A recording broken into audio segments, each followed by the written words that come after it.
Olá, começa aqui mais um episódio do Macro Review, o podcast de economia do C6 Bank. Hoje a gente vai falar sobre a inflação americana. Pouco tempo atrás, o avanço dos preços nos Estados Unidos era uma grande preocupação. Agora a inflação se tornou um tema secundário, mas ainda relevante, nas discussões da próxima reunião de política monetária do Federal Reserve, o Banco Central Americano, agora nesta semana. A inflação está melhorando e, com essa melhora, os olhos do Fed e da sociedade americana se voltam para outro fator, que é o aumento do desemprego. Porque os dados do mercado de trabalho dos Estados Unidos se tornaram fundamentais para entender o próximo movimento dos juros americanos. Hoje a gente vai responder essa pergunta e vamos falar também sobre os juros em queda na Europa e sobre como anda a inflação por aqui no Brasil. Eu sou a Marina Rapa. E eu sou a Bianca Alvarenga, e hoje é 16 de setembro de 2024. Vamos lá?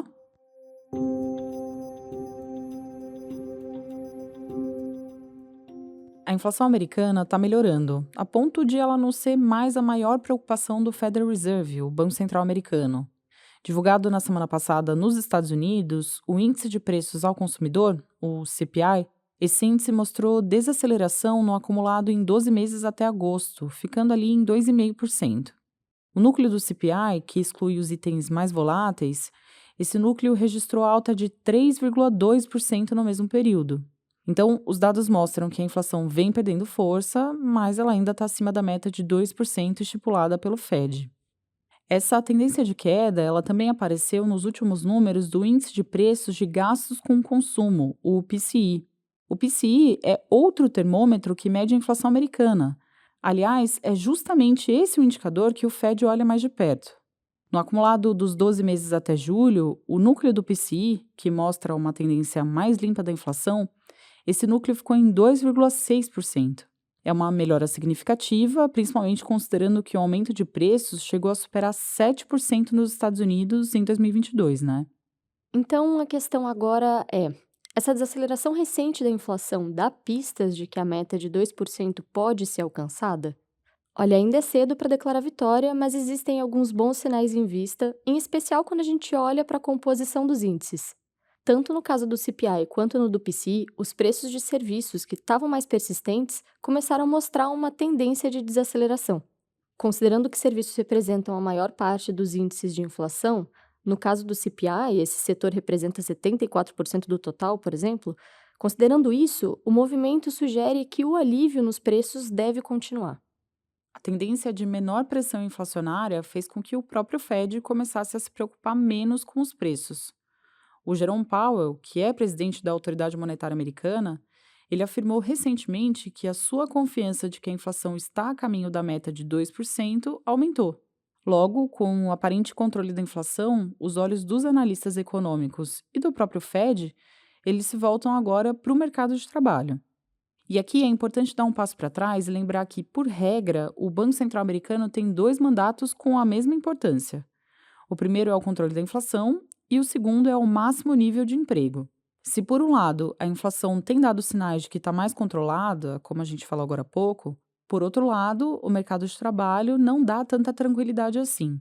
Nos últimos meses, o desemprego aumentou nos Estados Unidos, o que acendeu um sinal de alerta para o Fed.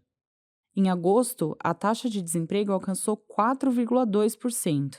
Um ano antes, a desocupação atingia 3,8% dos trabalhadores americanos. As vagas disponíveis estão diminuindo e pesquisas de opinião mostraram que as pessoas têm enfrentado mais dificuldade para encontrar trabalho nos Estados Unidos. Isso é um problema, claro, porque a piora no mercado de trabalho fragiliza a situação financeira das famílias e, assim, tende a reduzir o consumo e afetar o crescimento econômico. O Fed observa os dados de mercado de trabalho de perto e ajusta a política monetária quando necessário. Então, em um cenário de desemprego subindo em passos mais largos, é esperada uma diminuição no aperto dos juros para aliviar as condições para as empresas investirem e contratarem. Isso, claro, sem que se coloque em risco o controle da inflação. Não é exagero quando a gente diz que é grande a expectativa pela próxima decisão do Fed. Finalmente, a janela oportuna para o início do corte de juros parece ter sido aberta. A gente acredita que o caminho escolhido pelo Fed deve ser o da flexibilização gradual dos juros, com 3 cortes de 0,25 ponto percentual nas 3 próximas reuniões de 2024. Mas essa não é uma visão unânime, tá? Parte dos analistas de mercado acredita que o Fed deve promover logo de cara um corte de meio ponto percentual nos juros. A Cláudia Rodrigues, responsável pela cobertura internacional aqui no time de economia do C6 Bank, ela explica por que, na nossa visão, o Banco Central americano deve cortar os juros mais paulatinamente.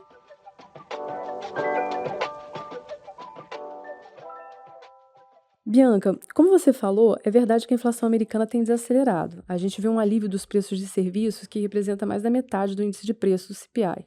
Mas vale lembrar que o setor de serviços sofre influência direta do movimento dos salários, que ainda continuam crescendo em um ritmo relativamente acelerado nos Estados Unidos, um ritmo acima do crescimento da produtividade. Aqui eu vou dar um breve contexto para deixar na mesma página quem está nos ouvindo. Quando as empresas têm dificuldade de encontrar trabalhadores, elas tendem a pagar salários mais altos.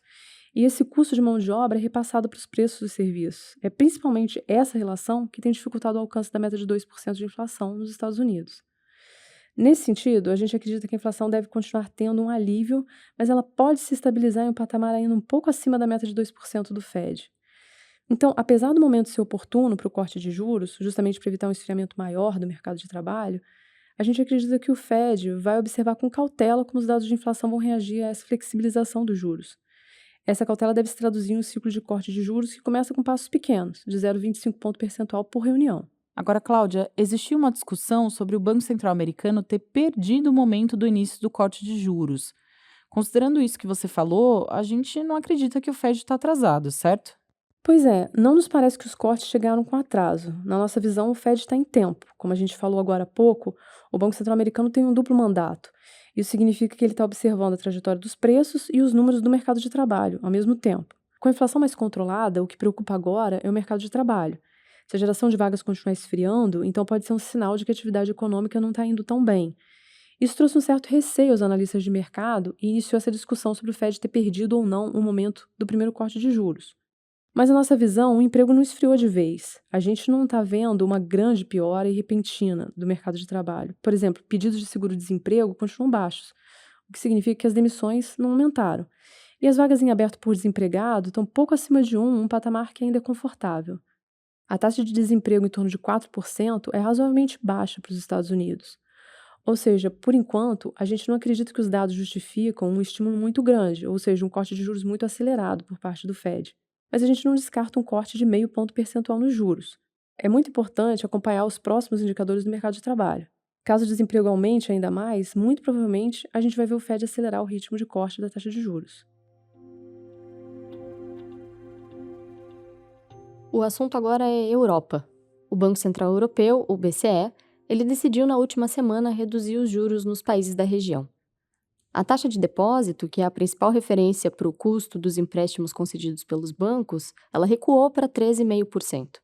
A decisão do BCE de aliviar o aperto das taxas se deu em especial por dois fatores, e a gente vai falar melhor deles agora. O primeiro fator é a inflação em queda. Os índices de preços na zona do euro estão em 2,2%, isso comparando com uma meta de 2% estipulada pela autoridade monetária da região. Já o núcleo da inflação, que exclui itens mais voláteis, esse núcleo mostra preços mais elevados, em 2,8%. A expectativa do BCE é que a inflação tenha um alívio maior já no próximo ano. E o segundo fator contribuindo para a redução dos juros é a própria lentidão da economia europeia. Os dados de atividade econômica têm dado sinais de estagnação, principalmente por causa do esfriamento da indústria. Setores mais dependentes do consumo de energia, como o refino de petróleo e a indústria química, esses setores ainda sofrem as consequências das restrições impostas no contexto ali da guerra entre Rússia e Ucrânia. Além disso, a demanda das famílias continua frágil, influenciada pela baixa confiança do consumidor e pelo crédito mais caro. O BCE projeta um crescimento de 0,8% da economia da zona do euro em 2024. O resultado é melhor do que o de 2023, mas ainda está abaixo do potencial.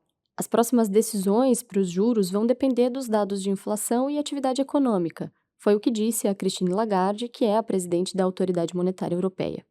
A gente acredita que o corte de juros na zona do euro deve continuar de forma gradual nos próximos meses. O assunto agora é o Brasil, onde a inflação também teve uma ligeira trégua em agosto. O Índice de Preços ao Consumidor Amplo, o IPCA, Esse índice mostrou uma queda de 0,02% no mês, ficou praticamente estável. Com esse alívio recente, o IPCA acumulado em 12 meses recuou para 4,2%. Está, portanto, ainda acima da meta de inflação, que é de 3%. Em agosto, os itens que mais contribuíram para o esfriamento dos preços foram os alimentos, que tiveram deflação de 0,7%, e a energia elétrica, que recuou 2,8% no mês. No caso da energia, o alívio veio da classificação de bandeira verde nas contas de luz de agosto.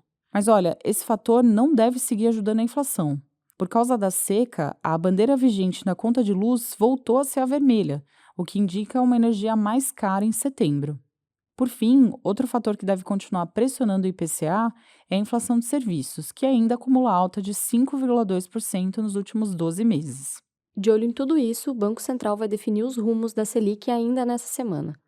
Considerando o cenário de juros estáveis em 10,5% até o fim do ano que vem, a projeção do BC deve apontar para uma inflação em torno de 3,2% em 2026, um patamar próximo da meta.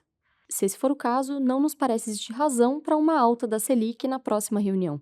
Caso contrário, caso a projeção do BC fique mais distante da meta, uma alta de 0,25 ponto percentual seria justificada. O que eu quero dizer é que, apesar de enxergar uma Selic estável, a gente reconhece a possibilidade de o BC dar início a um breve ciclo de alta de juros na reunião dessa semana.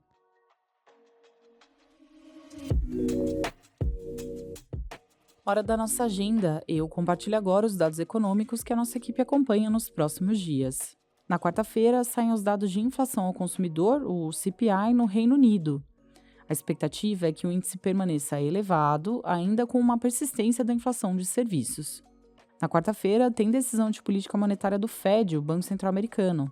Como a Cláudia reforçou agora há pouco, a nossa expectativa é de um primeiro corte de 0,25 ponto percentual na taxa básica, dando fim, então, ao maior aperto monetário nos Estados Unidos dos últimos 20 anos. No mesmo dia, um pouco mais tarde, o Copom vai dizer para onde vai a Selic. Na nossa visão, os juros brasileiros devem ser mantidos em 10,5% até o final do ano, mas, como a gente falou, a gente não descarta a possibilidade de o Banco Central dar início a um breve ciclo de alta da Selic ainda nesta semana. E a gente segue com mais decisões de política monetária. Na quinta-feira é dia do Banco da Inglaterra divulgar a decisão dos juros.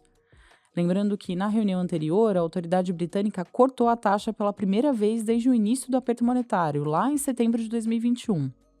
A expectativa agora é que os juros fiquem em pausa, esperando por mais evidências de esfriamento da inflação. Na sexta-feira tem reunião do Banco do Japão.